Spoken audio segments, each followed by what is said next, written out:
Hey guys, and welcome once again to this week's video blog.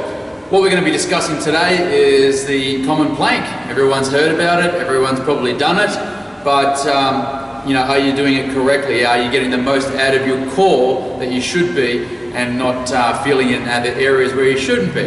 Okay, so what we're going to discuss is obviously the plank and the positioning, which is really, really important to get right from day one. Alright, so with the plank. Okay, first and foremost, what we want to focus on is where the elbows are and the position of the elbows. Okay, so plank is generally done in the elbow position, as I said, on the ground. Now, we want to make sure that the elbow is directly underneath the shoulder.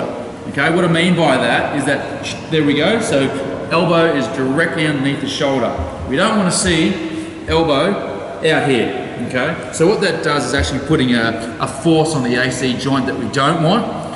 Makes it harder on the core as well, providing the hips in the right position. But what we want to see is the elbows tucked back, right underneath the shoulder, and then dropping through the shoulders as well. So we don't want to be too rounded in our shoulder blade. We want to be sort of dropping those shoulders and squeezing it nice and tight. Then we're going up onto the toes, okay, in the common plank position.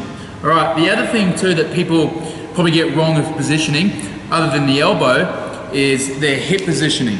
Okay, so their hip can be either what we call a hip extension, so they can really load up through their lower back. Therefore, what they're going to do is actually get minimal core activation and really loading up through their lower back. So a plank that looks like that is this. Okay, so as you can see, my hips are really anteriorly rotated. So therefore the load is going straight on my lower back and not a lot happening in my core.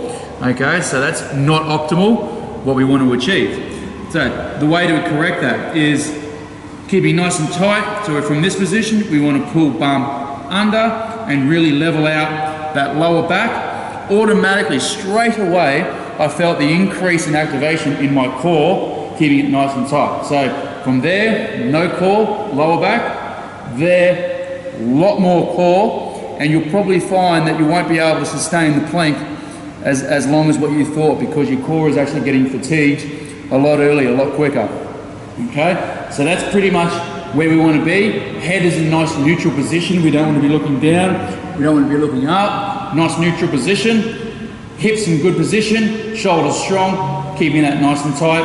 As you can probably see, I'm shaking a little bit because my core is actually activating. All right. So they're the little simple things to remember.